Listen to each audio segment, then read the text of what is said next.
Hello everyone, welcome to English for Competitive Exams, 13th capsule, just 7 minutes ready to success for grammar, words and comprehension. Most children remain at school at the age of 6 and 16.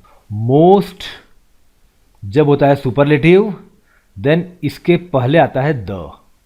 But here it means a majority of most children, a majority of children, so it's right, no error in most.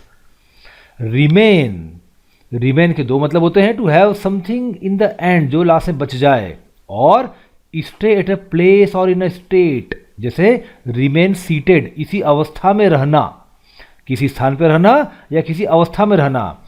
तो most children remain at school, बहुत सारे बच्चे school में रहते हैं, remain भी यहाँ पर सही है. एट स्कूल का मतलब होता है स्टडीइंग एट ए स्कूल, और एट द स्कूल का मतलब होता है eight the school building. So children when they go to school they definitely go there for studies only. School के मेन पर्पस के लिए जा रहे हैं तो एट स्कूल, और केवल बिल्डिंग तक जा रहे हैं तो एट द स्कूल, तो यहाँ एट स्कूल भी सही है. Now our attention comes to at the as of 6 and 16. At the as of 6 and 16 का मतलब होता है at 6 and at 16, not at 7 और 8 और 9 और 10 और 8-15. नो, यहां करना पड़ेगा between the age of 6 and 16, क्योंकि स्टूडेंट्स केवल 6 और 16 में नहीं, 6 से लगाकर 16 तक a student is at the school at all these ages of his life, right. तो इसलिए हम लगाएंगे बिटवीन the age of 6 and 16. So error lies in part number C. After sitting in the sink for several days, the dirty food and crusted dishes became dash. Sitting in the sink, sink में पड़े रहना, sink में पड़े रहने के बाद कई दिनों तक, the dirty food and crusted, जिन पर खाने की परत चढ़ जाए, encrusted. So after sitting in the sink for several days, the dirty food and crusted dishes became dash.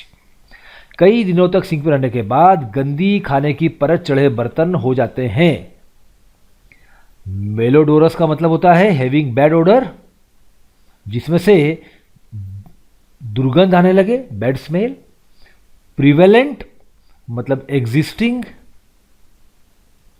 जो एग्जिस्ट कर रहा हो, विद्यमान हो.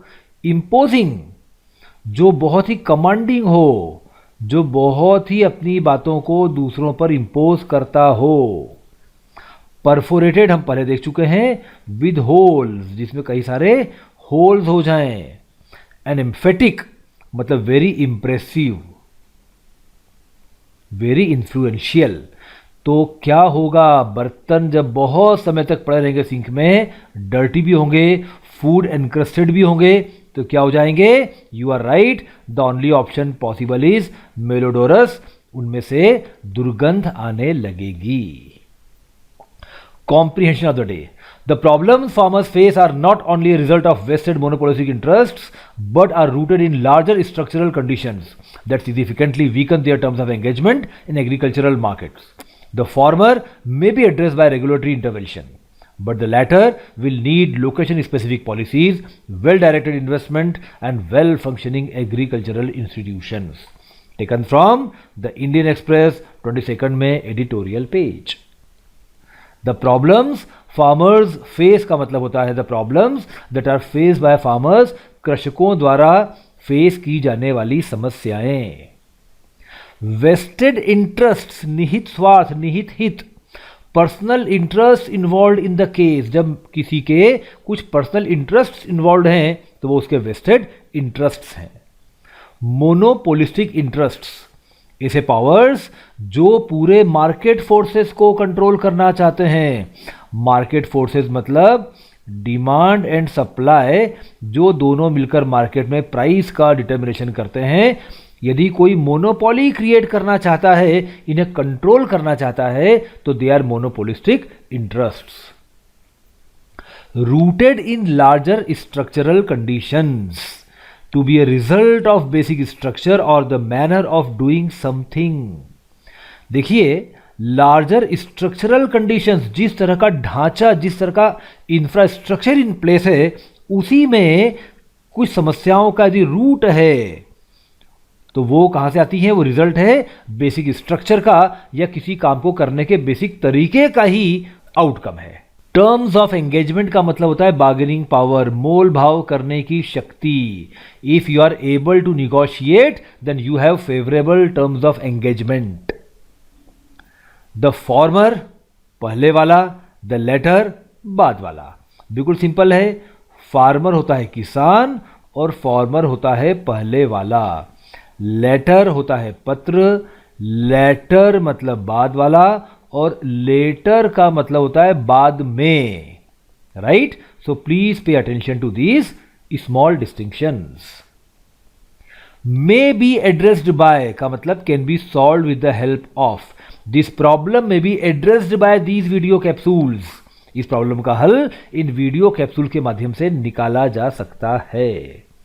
रेगुलेटरी इंटरवेंशन, नए लॉज, नए रूल्स, नए रेगुलेशंस इंट्रोड्यूस करना, इसे कहेंगे रेगुलेटरी इंटरवेंशन। जब सरकार नए कानून बनाकर किसी प्रॉब्लम को हल करने की कोशिश करती है। चलिए अब पूरा पैसेज देखते हैं। जो समस्याएं फार्मर्स फेस करते हैं वो केवल निहित स्वार्थों के या मोनोपोली क्रिएट करने वाली ताकतों का रिजल्ट नहीं है, बल्कि वो एक रिजल्ट है बड़े पैमाने पर जो ढांचागत अवस्था है उसका, जो बहुत बड़े लेवल पर कमजोर कर देती हैं किसानों की बार्गेनिंग पावर कृषि के बाजारों में।